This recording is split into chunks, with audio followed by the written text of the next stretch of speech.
afternoon, and thank you for joining today's webinar, Be a Connected Leader. My name is Isa Hackick. I'm an employee of Redback Conferencing and your facilitator for today's session. Today's webinar is all about understanding leadership in today's working environment and in turn improving business outcomes, efficiency and innovation. Now to our presenter. Chip McFarlane is one of Australia's most experienced executive coaches. As a director of the Institute of Executive Coaching and Leadership, he has over 11,000 hours of one-on-one coaching experience and has worked with some of the largest organizations in Asia. So without any further ado, I would now like to pass it over to Chip. Good afternoon, Chip. How are you? Good afternoon, Isa. I'm actually doing very well. It's a beautiful sunny day here in Sydney. So hello, everyone, and welcome to our webinar for today on this interesting idea known as connected leadership. So just as we bring up our presentation,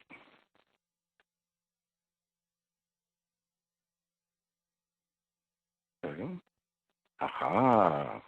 Now you should all be able to see the Connected Leader webinar front end of this. So welcome in. I notice in terms of our participants, we have friends who are dialing in from China, as far as China, also New Zealand, Melbourne, cities around. We're going global with this. So welcome everyone. Welcome into this. Now, Connected Leader, what is it about? Why is it gathering interest and actually like a snowball growing in interest around the world? Well, for you, thank you very much to everyone who filled out what you were looking for this presentation, for this webinar. So sometimes the questions that people have been asking is, how do I develop myself as a leader? What are the skills that I go through, the things that will help me to become a leader in my life? And this isn't only around business. This is for people who work in not-for-profits. This is for people who do things in your community. Connected leadership goes far beyond just the environment of business.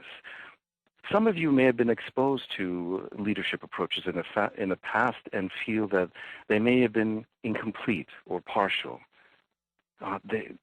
For some of you who are HR practitioners, sometimes the frustration that people mention is that people learn more, but they don't do more. They learn more about leadership. We just put them through a program, but they don't seem to be doing more.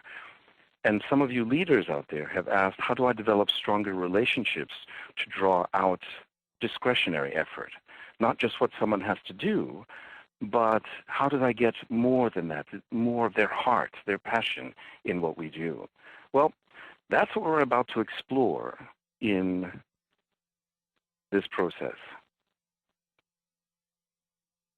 Aha. So here's the welcome slide. And as you notice around, we're going to be jumping around to a variety of different places. One of the things that we're going to cover is what is different with connected leadership, connected intelligence. And some of you asked the question, what is leader-led rather than leader-full, or moving from a leader-led organization to a leader-full organization? And what do we really mean by that? So we'll be covering that off. In order to go across a new territory, sometimes it's important to create a new map, a new way of measuring and looking at things. And one of the bigger questions that comes out of connected leadership is that it's about relationship. So can you truly measure relationship and be able to map it somehow?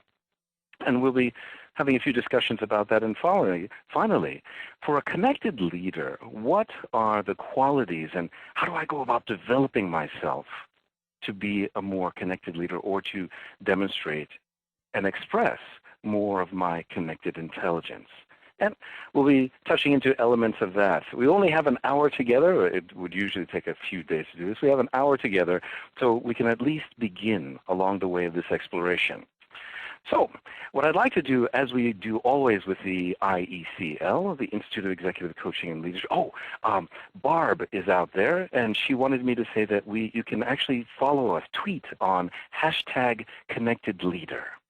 So just wanted to remind you, we are connected in so many different ways. So #ConnectedLeader.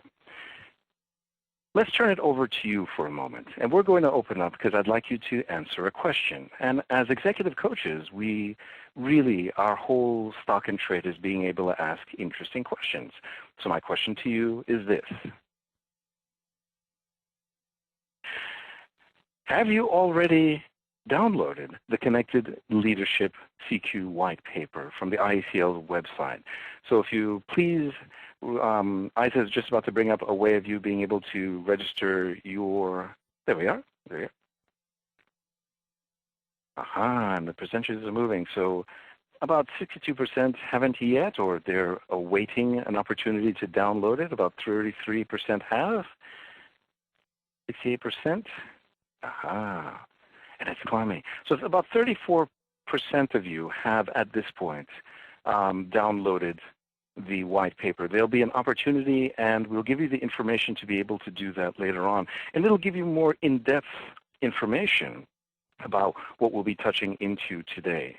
So thank you to everyone who's downloaded it so far. And what I'd like to introduce you to, in addition to that, is to show you, if you have downloaded this, you, through this idea of connected leader, are actually connected to people around the world.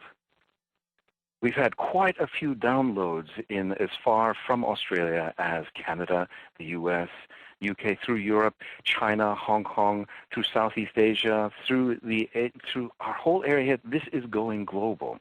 I think the next thing that will be necessary for us is to translate it into both Spanish and a bit of French, and then we'll be able to capture the African and the South American continent in addition to that. But we are reaching, and people are becoming interested in this. So if you look at most other development on leaders, and if you go through most bookstores, you will find every year at least 300 new titles on being a leader. What is different? What are we saying at the IECL? What are we saying is different in terms of this idea of a connected leader? Well, like in the field of real estate, the saying is location, location, location. For connected leaders, the difference is what's changed? It's context, context, context.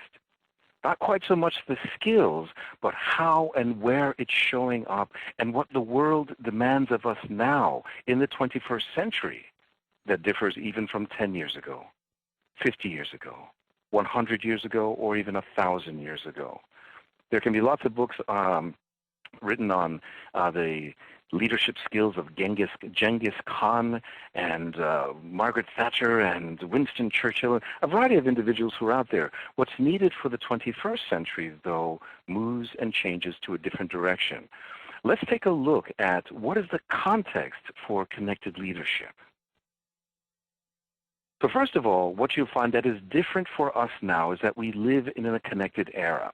And as I mentioned before, if you want to tweet or follow this along tweeting, you can go to #ConnectedLeader, and that's one way that we are connected to you, differently from just this computer presentation or this webinar. People are connected, actually, it's the rate of growth for connection is continuing to exponentially grow over time. It is moving. We can now talk to people over Skype in a different time zone and be connected to them in different ways where it just didn't exist even 5 years ago. Not only are we connected differently to other parts of the world, as in with this webinar, what you'll find is that organizations and people are finding that geographic boundaries are more fluid. I can do a full degree online from a university in the UK while I'm sitting here in Australia. Many of the people who even come to work for us at the IECL have come from other countries. Geographic boundaries are much more fluid in terms of how organizations and individuals are moving around to where the work is and where opportunities are. In addition to that, when you think in terms of the complexity of our organizations and the environments that are around us, much more complex. Things are much more ambiguous, especially as we cross cultural lines. We go not only between countries, we go across a variety of different cultures in the expression of leadership. Now, that's the human side of things. Technology, if you can remember far enough back, we used to have 33 1/3 and 78 records, if you remember records, even 8-track tapes, cassette tapes, reel-to-reel tapes, then to CDs, and now we're just going into files. Now, technology continues to grow and move, and I can't think of a part of an organization that is not touched by technology, and that continues to move for us. Information, as a result of that technology growing, is also in a continuous flow. You learn about things that happen in other time zones around the world. Actually, you can access 570 different television channels, 24/7, feeding you news from around the world. Our information flow and access to information is different. It's growing. What else differs? Well, another context that has moved is many organizations are demanding, not just requesting or requiring, they're demanding innovation. Actually, I have a quote from a CEO who said, we need to mobilize our collective brain to power for innovation. Now, CEOs are also recognizing the need for innovation as well as people in the organizations. If you're in a not-for-profit, you're needing to innovate. If you're a for-profit organization or a government organization, innovation is the demand that is out there. We're dealing with younger demographics. Actually, in China, what they're finding now is many middle managers in Chinese organizations range anywhere from 30 to about 36 is the average for middle managers in Chinese organizations. They're coming in younger and younger and moving very quickly to more senior roles. If you think in your own families, if your parents were baby boomers, and from that time period or even into the 60s, many of those parents taught their children their voices matter, their thoughts matter, their ideas matter. And this is what's entering into our workplace now. So those younger demographics are challenging leaders in a very different way. An interesting study was done by IBM. Every 2 years, IBM puts out a study where it actually interviews across, and here are the numbers, it interviews across 64 countries, 1,709 CEOs, 18 different industries. This is very much a global survey. And they usually give the theme of their survey as a result of those interviews. 64 countries, 1,709 CEOs in 18 different industries. And the theme for this year's, or actually it was released in 2011, the theme for 2011's survey was leading through connections. Now, some key ideas that came out of that is that CEOs are all highlighting 3 essential imperatives. One is empowering their employees through values. 2, engaging customers as individuals. And most importantly, amplifying innovation with partnerships, external partnerships. A critical and key driver that they recognize for their organization to be sustainable into the future. Now, if you want to generate internal partnerships, that's one thing. But generating external partnerships does require another element and context that is important for connected leadership and connected intelligence, and that is the development of trust. Building partnerships and relationships that are based on mutual trust. Now, those are some of the ways that the context that CQ is finding itself, that 21st century leaders are finding themselves in. But we've actually been, is it only showing up in business, in the business environment where people are saying, are demanding something to be different? And the answer for that is actually no. In the Australian Financial Review, a major newspaper here in Australia, a few days ago they had an article that actually points towards government officials and the public service also saying that we need something to be different. A former head of Medicare, now here in Australia, Medicare is a universal healthcare system. And the head of Medicare, she was previously a commissioner, her name is Linnell Briggs.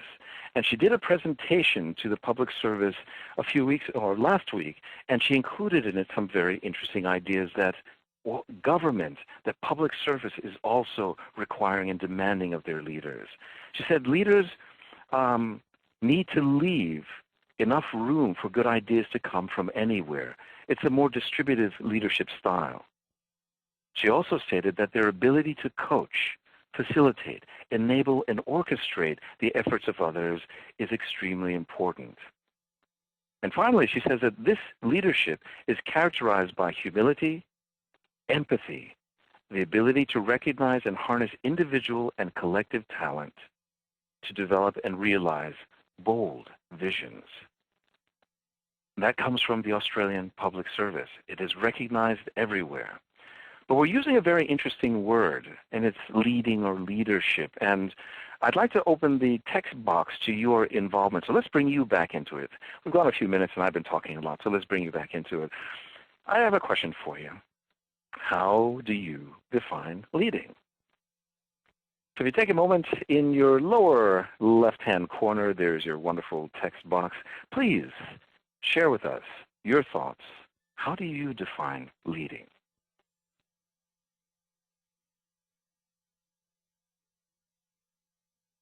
A few thoughts out there. From Emma, we have leading as a role is role modeling, what you want seen, and to say that they're to say no and or that is to say no and say do, or no say do. There's a no say do gap. Okay, between what you say and what you do. Thank you, Emma. So for Nina, motivating others to achieve. For Stephanie, setting an example, so being that role model. Ruby said giving direction and giving feedback and guiding. Susan J, guiding and modeling. So a few different things that are showing up here that are very interesting. Please keep coming with your responses because it is guiding me in an interesting direction. Tanya said enabling new ideas to foster, so opening that space for others to be able to do things. Lisa G has inspiring people. So a variety of different responses. Now it's interesting because you're going along a line that I expected, because what we've been taught so far is that leadership and leading is an individual effort. And so I want to point in a direction that it's not only the IECL that is bringing this to light, there are also others that for years have been saying parts of this, and we'd like to tap into the head of the Asian Foresight Institute, Dr. Richard David Haines. And the way that he defines leading is this. Leading is a collaborative process for realizing potential for purposeful advancement of the human condition.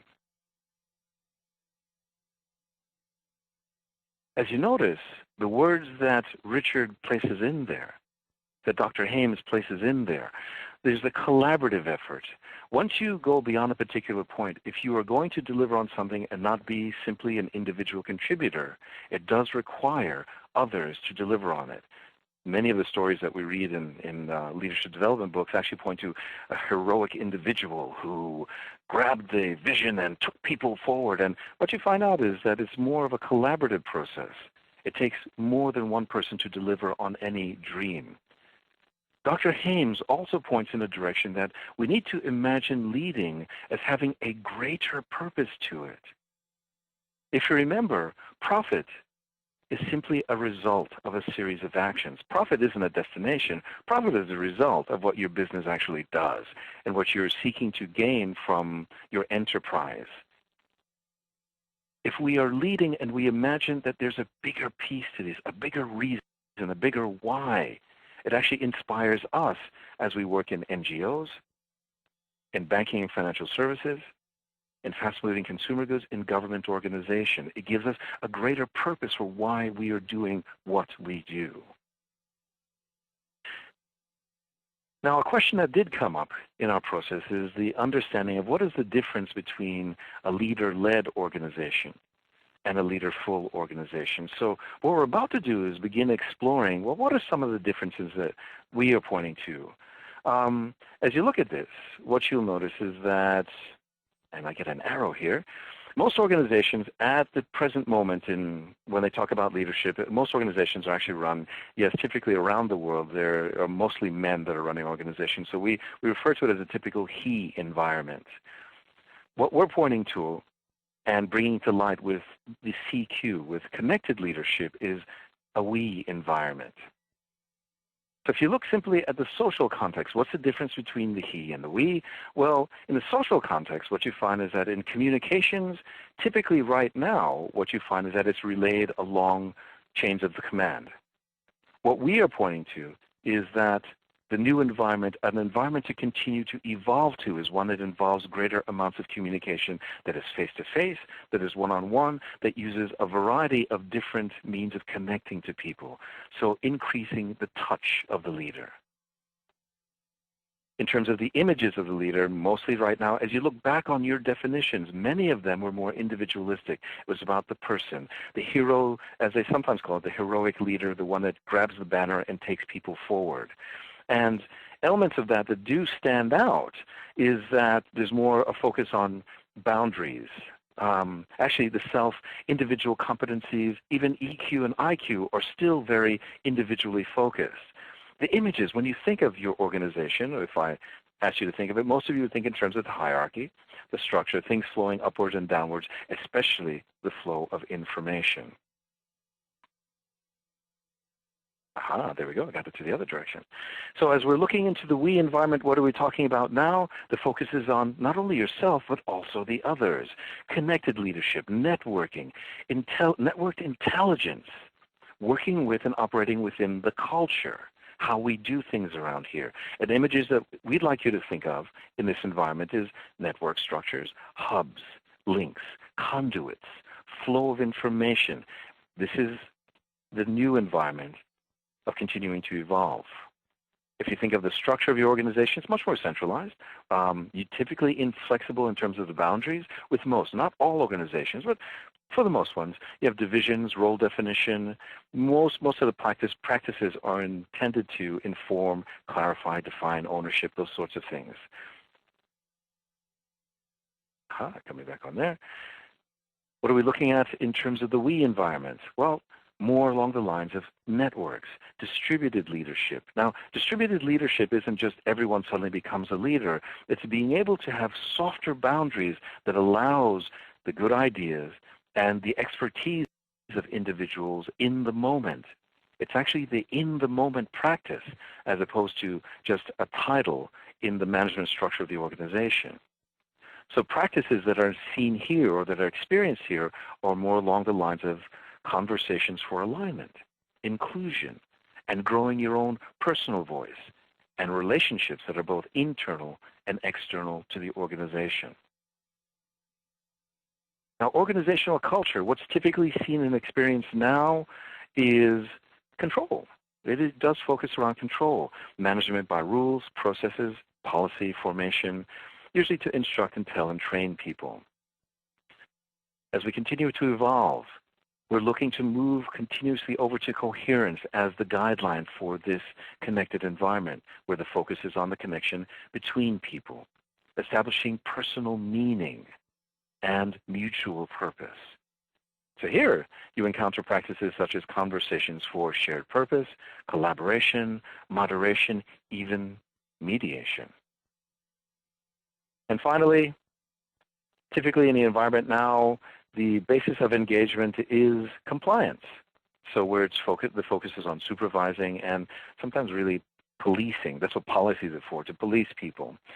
As we're continuing to evolve, what we're saying is that in an environment where connections are important, trust is a key element. Once again, that came out of the study from IBM. And as we mentioned earlier, that's a new part of the context of the environment that leaders in the 21st century find themselves in, developing trust, helping people to develop self-direction, motivation. And one of the practices that you find here with leaders is conversations for accountability. Because yes, accountability is still a key element of leading organizations and enterprises. In order to have a new way of approaching things, a new language, or even a new map is important for people to be able to track. So with connected leadership, how can we map this differently? When you think of your organizations right now, as we were talking about before, the E organizations, how do we imagine the organization of relationships? Well, most people imagine it this way. You have the hierarchical structure where you have the individual who's at top, their direct reports, and then there's a line connecting through. So the flow of information, the flow of ideas, typically moves along that hierarchy. The question I have for you is this the way that work really gets done? Well, what you may notice in organizations is that work gets done in a very different fashion. It's not necessarily along these lines. What you find is that work actually gets done through relationships and connections that look more like this, where the leader, the manager, is a part of a web and a network that allows things to happen in the organization. Now, these may be very effective, they may be slightly effective, and they may be ineffective in some ways. But what you'll notice is that this is a very different map, a very different way for being able to imagine your organization. Not simply top-down, but actually a series of connections. And so for us, we not only have this view of the organization, what we think in terms of is you need to have a different way of describing the relationships that are within a connected environment, and also being able to measure it. So because developing leaders is very much a cross-disciplinary process, we've tapped into the ideas of sociology and more recently, knowledge management. And from those fields, we've been looking into social network analysis, SNA. And what we'd like to do is introduce you to an interesting way of looking at a relationship, the structure of the networks around.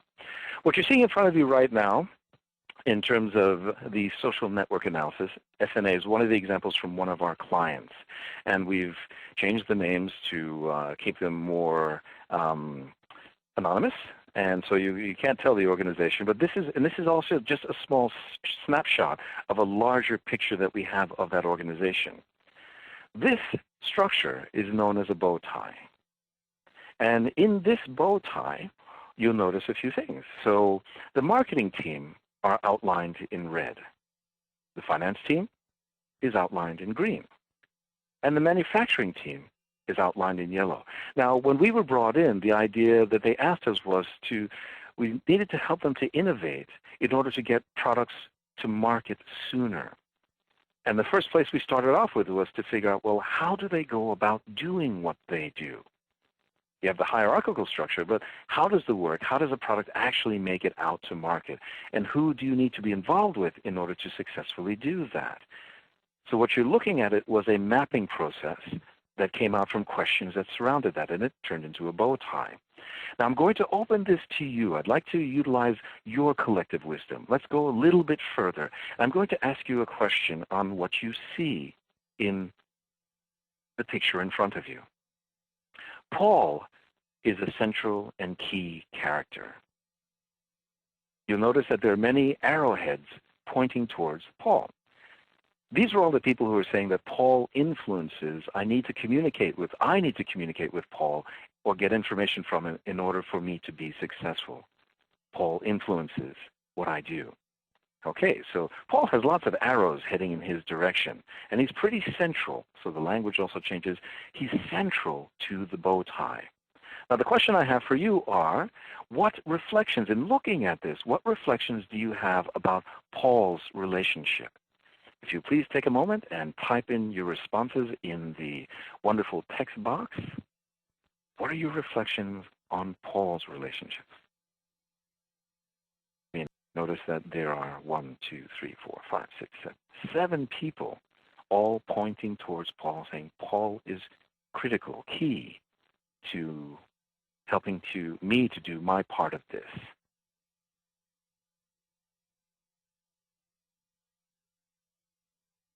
Helen is connected to Paul. John sees Paul as important. So Anthony R. says Paul is a happening dude. So Andrea notices that outside of the finance, all arrows go into Paul and not from Paul. So we'll come back into that. Yes, Andrea, thank you very much. Gail mentions that Paul has knowledge, quite a bit of knowledge. Yes, and that's quite true, quite true. Beth notices he's not very connected to others outside of the finance team, so his arrows are not pointing outwards other than to other finance members. Yes, Paul only sees values in his finance colleagues from CD. Yes, quite true. Or the way that it's being portrayed there, or that it came out there, yes, that was actually quite true. His interactions were mostly in that direction. And Emma points in the direction, if Paul is good at relationships, it will work. Now, there's a risk if he's not good at relationships, that he's not good at them, though. Yes. Now, as you know, Paul is a bottleneck. In terms of information getting from manufacturing to get a product out, getting from manufacturing to marketing to the marketplace, Paul is a critical element that's inside there. Yes, as Vicki mentioned, Paul may be seen as an obstacle, quite possibly. His lines of communication, as you pointed out, are only to other members of the finance team, and yet everyone sees it as important as communicating with Paul. So because of Paul's centrality, and this is part of a new language, because of his centrality to this, if Paul is knocked out of the equation, a lot of lines of communication are actually lost. But also there's a problem where Paul is not necessarily communicating his thoughts, those considerations back out to manufacturing, back out to marketing, in order for the flow of information to be more smooth. As a connected leader, this is an important element for you to be able to look at and say, what is important, what is necessary in order to get the flow, to build the relationships, to connect the unconnected. And as you notice, Kevin at this moment is part of the marketing team, which is critical to getting products out to market, and yet Kevin is unconnected to anyone in the marketing team. So he is a consideration. So Helen is also very interesting because if you look at her, Helen connects is not simply a central piece. She's a conduit of information because she connects people through to one another and also shares information back and forth. So an interesting visual, an interesting way of being able to measure and look at relationships.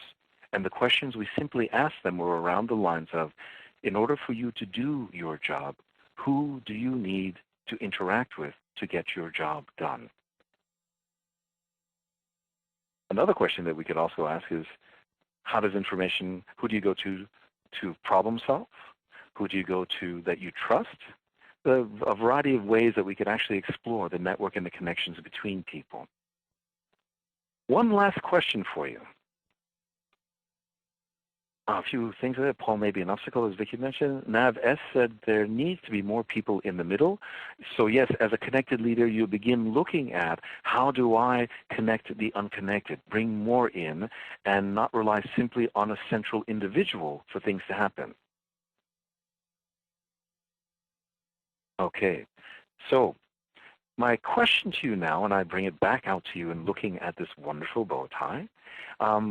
It came up a little bit earlier. Remember, innovation is a critical element that organizations and CEOs are saying that are important for them and their organizations to engage in, to continue to innovate. So the question I have for you now is, as you look at this and take a look at the different players on the map, particularly Helen, Alex, Kevin, and Paul, the question that I have for you now is, who is most likely to generate innovation? Who is most likely to generate innovation? Now, what's going to happen right now is Isa is going to bring up a wonderful way for you to be able to put in your responses, and we'll be able to track this real time as you select your person. Who do you feel will be most likely to generate innovation? So Helen is in the running right now, being in the central piece now. There we go. And Alex is up at 14%. about 27% say that Kevin, it would be instrumental in innovation, and 3%, 1% at this point, 3% saying that Paul would be there. So continue along, coming almost to the end. Okay, and we've closed our polls. Whoa, whoa, it disappeared. I could miss the response there.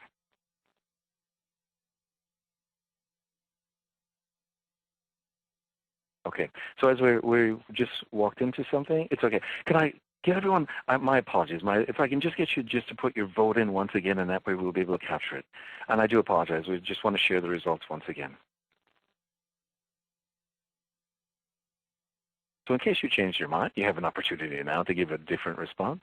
Helen's in the lead at 64%. There's Alex, and then Kevin at 26%, Alex at 6%, and Paul is at 6%. And Helen appears to be carrying the day.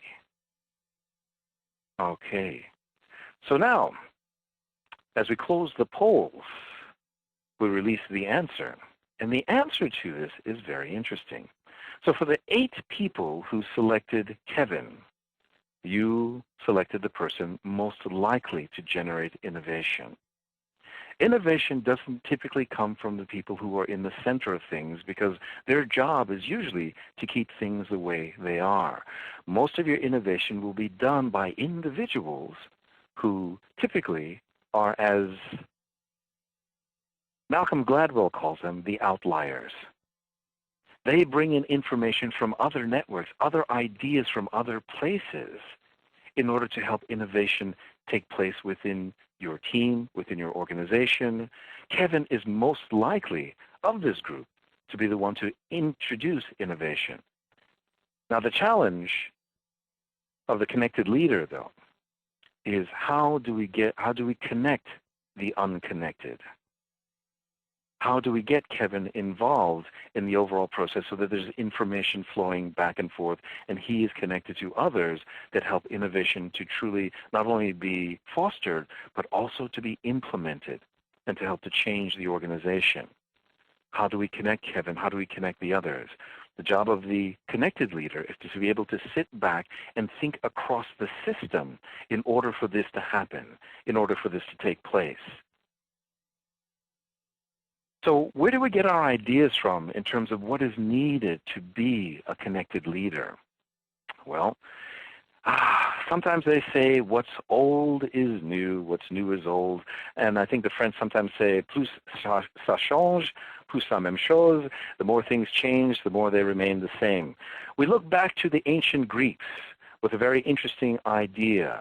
They put forward that for a leader was needed certain elements. Particularly Aristotle said that ethos, pathos, and logos were 3 elements that were needed for leaders, and we see that that still shows up today. It's gotten lost along the way. But what do we mean by this? Well, ethos, we get our word ethics from that idea of ethos, but it's actually bigger than simply ethics. It's the leader's ability to demonstrate authenticity and really to walk their talk. Pathos, what do we mean by that? Well, pathos is simply when a leader in any situation, their audience, their followers, those who are involved with them, they might even be their direct manager, the leader will find that their audience, the people around them, can be emotionally swayed by what is happening in the environment. Pathos is the ability of the leader to, regardless of the emotional disposition of his or her followers, to exercise discretion. So to not be swayed by things, but to be able to be more objective and exercise discretion. And finally, logos is the ability of the leader to engage in dialogue and rhetoric, conversation and influencing people through the building of connection and establishing dialogue. Now, those are some of the things that we still say not only for the ancient Greeks were important, but they're very important for the 21st century connected leader. What are some other qualities that you find of a connected leader? Well, some things that you'll notice that we bring forward to you, interesting ideas. The connected leader stands by and for the organization's shared purpose. They do need to stand for something. It is not simply a profit motive or gaining profit. It is greater than that, and a purpose that is greater than themselves. Another quality of a connected leader is that they avoid constructing technical solutions for adapted problems. If two teams are having problems communicating with each other, rather than putting in a new policy, how about building the relationships that actually bridge from one point to another, from one team, and individuals within those teams? A connected leader also influences and models the ethos, the authenticity. They practice relational reciprocity in dialogue. There's a two-way expression. 2 points of view are necessary for dialogue to truly take place. Otherwise, it's really simply a monologue coming from one direction. But they practice relational reciprocity, so there's two-way dialogue. They strive for mindfulness, and we'll talk a bit further about that. Just to simply say, mindfulness is their ability to be present and in this moment. Many people in organizations find it difficult not to either be stuck in the past, things that have gone wrong or that aren't happening, that went wrong in the past. They may be even stuck in the future, anticipating things that may go wrong or planning so far out there, and they miss being in this moment where all their power actually is. Their ability to cut out noise, mindfulness, striving for mindfulness. In addition to that, the connected leader enhances distributed leadership, working through connectivity and networking. So building the relationships that allows the key ideas, the ideas to come through, and the expertise of the collective wisdom to be utilized at the right place in the right time. And one idea that we want you to keep about a connected leader is that reciprocity, like relationships, is created or broken one conversation at a time.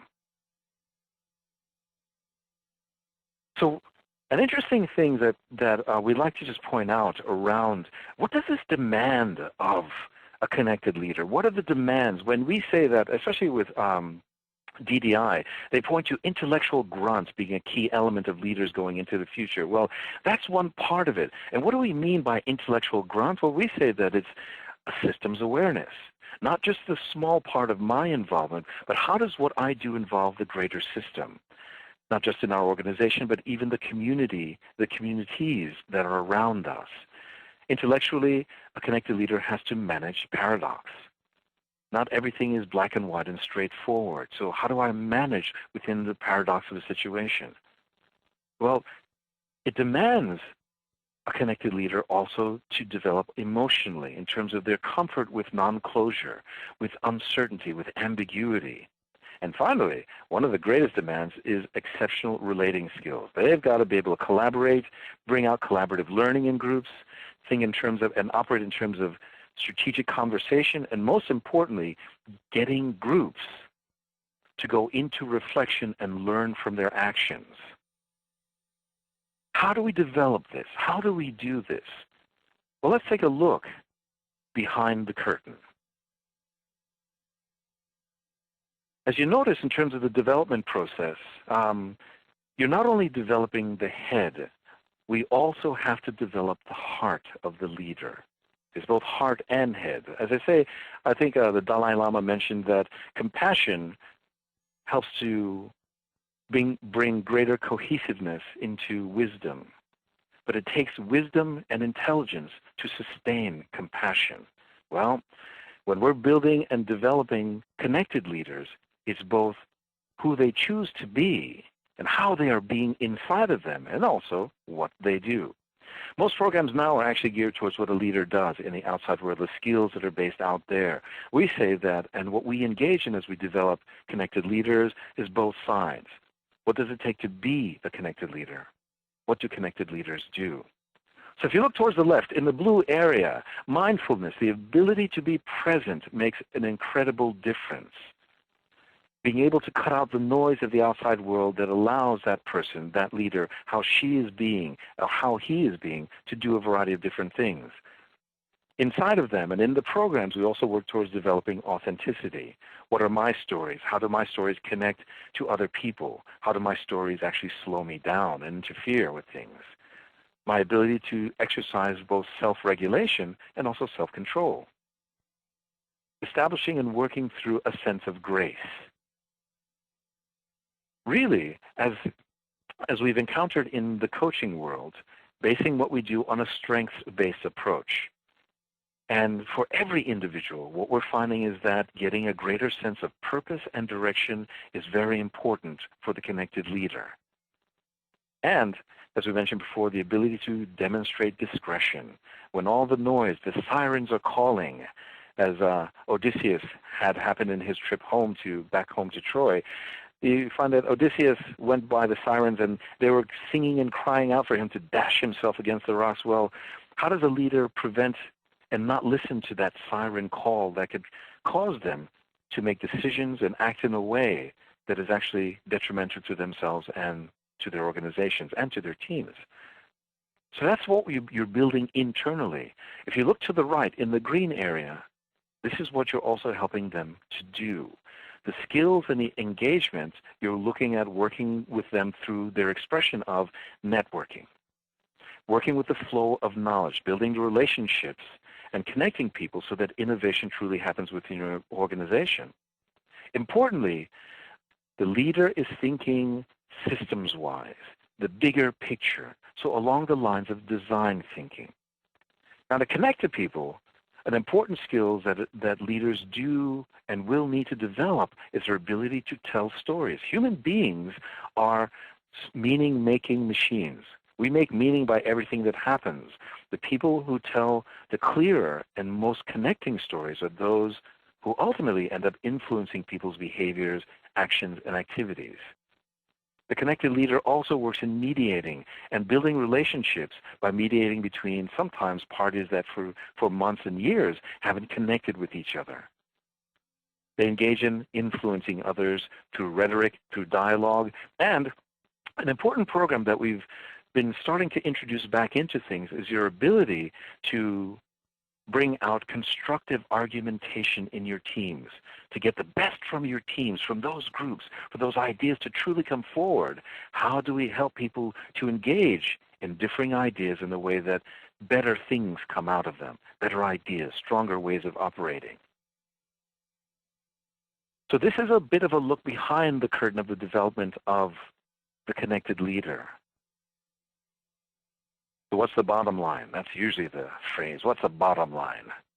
Well, things that actually very strongly come up in the IBM survey.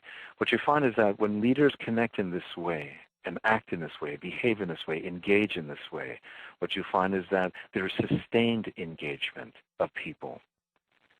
Many organizations right now do the 13-week sprint. Every quarter it's a rush, the rush, the rush, with very little sustained engagement. People burn out very quickly in a short matter of time. So the bottom line is sustained engagement.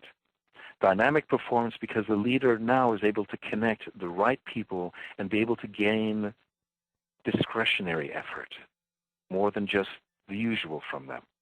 Growth and retention of talent. When people feel engaged, when they feel connected and they are part of something meaningful, what you notice is that they stay, they want to stay, because talent can always find a home. If they feel that this is a fertile ground for them to grow in, talent retention goes up. Innovation happens more often because the connected leader knows how to get the information and ensure that it's also implemented, how to get the best ideas and also ensure that they're actually implemented in the organization.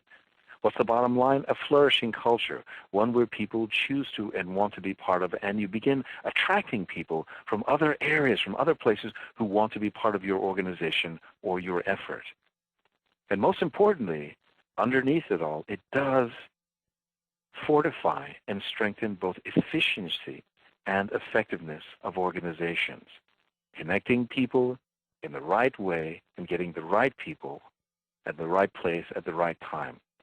Increased efficiency, increased effectiveness underneath it all. So, What I'd like to just finally show you in the last few minutes is a way and an approach that for us at the IECL how do we approach this? How do we do this? Well, this will be part of your packs that you have. If you tap into the survey afterwards and give us some information in terms of your experience, this will be part of the packs that come to you over the next few days. So this is an approach that we use in terms of a Connected Leader program. So as you look through there, you notice that we try to take in and partner with our clients. Not really our clients, we actually call them our partners. We really do partner with organizations in order to bring this to light and help them to develop their leadership. And it is a journey. It's not simply a single program. It is a journey if you're truly seeking to create an environment where this is the way, this is the DNA of your organization. So in it, the steps are overall and generally scoping and designing a process with our partner, doing the social network analysis. Remember that bow tie that you saw earlier? Well, we actually begin with that, looking at the relationships of the organization, and then moving into, when you get a snapshot of the relationships, well, how do you make sense of what is it showing you? Where are the areas to put focus? Where do we need to connect people? Where do we need to alter things? We need to do it in the context of our organization. So the sense-making workshops. Now, making sense is one thing. The next part is from that insight, taking action and moving forward. So we have programs and workshops in order to begin the engagement of, once we've made sense of these things, what are the things that we do to move forward? And along the way, we sit side by side with our clients, with our partners, in order to develop bespoke programs that do draw out that sense of being a connected leader. It takes more than a single program. It is a journey and a pathway, and one that is quite exciting. We're excited. And so what I'd like to do from this point is we've got just about another 5 or 6 minutes, maybe even 8 minutes before we'll be wrapping this up. What questions would you have of me at this moment?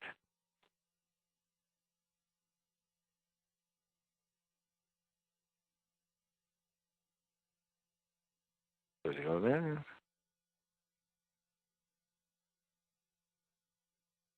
So the first question that comes up from JF is, what does this approach mean for a competency framework approach?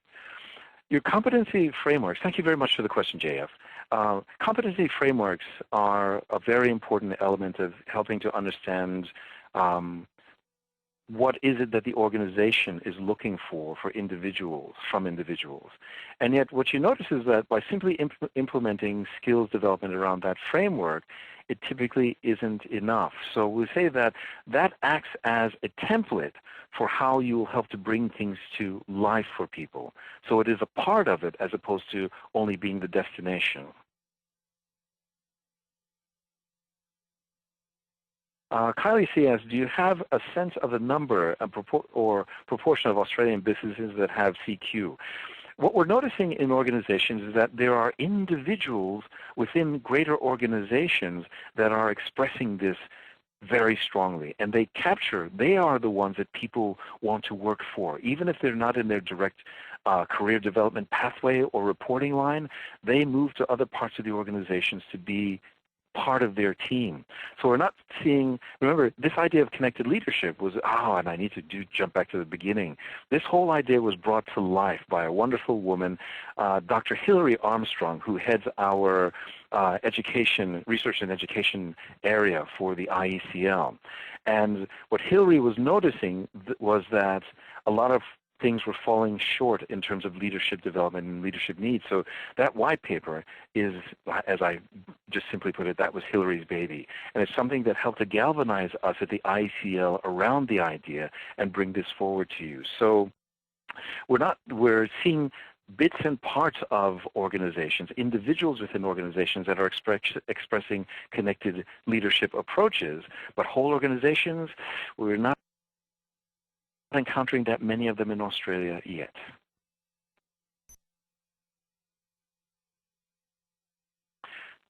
So Andrea asked, do you have an approach if an individual wants to develop themselves separately to an organization? And in the short term, the answer would be, Andrea, not at this point. In the next 6 to 8 months, because of some of the demand of people who, as with yourself, may not be part of an organization or may want to develop themselves separate to the organization, we're looking at implementing a development pathway, a connected leader training pathway for people. So that is on the horizon. So as I say, please keep this page open.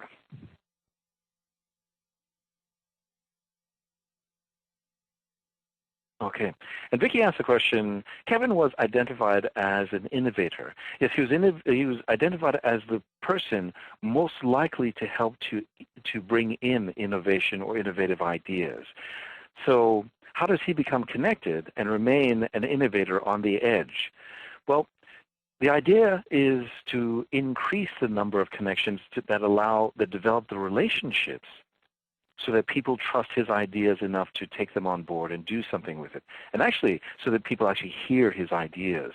Now, you're not necessarily trying to bring him to the center of things, but in the right moment, what the connected leader does is, this is what we mean by distributed leadership, where if the great ideas are coming from a particular place, be able to draw that forward, add some energy into it, and get it to be implemented into the organization. So the leader's job is, how do I connect Kevin, not making him the center of things, but bring him in at the right time in a way that everyone sees the value and gains the value from that.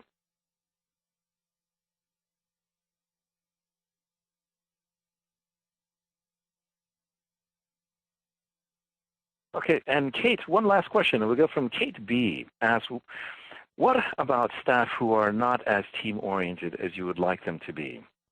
That's a good question. For me, sometimes that deals with, Kate, you're thinking of a specific situation that I don't have clearly in mind. But if I was to give a general answer, what I would say is to ask a few questions, that I would ask a few questions of you as the leader or the person who is observing this.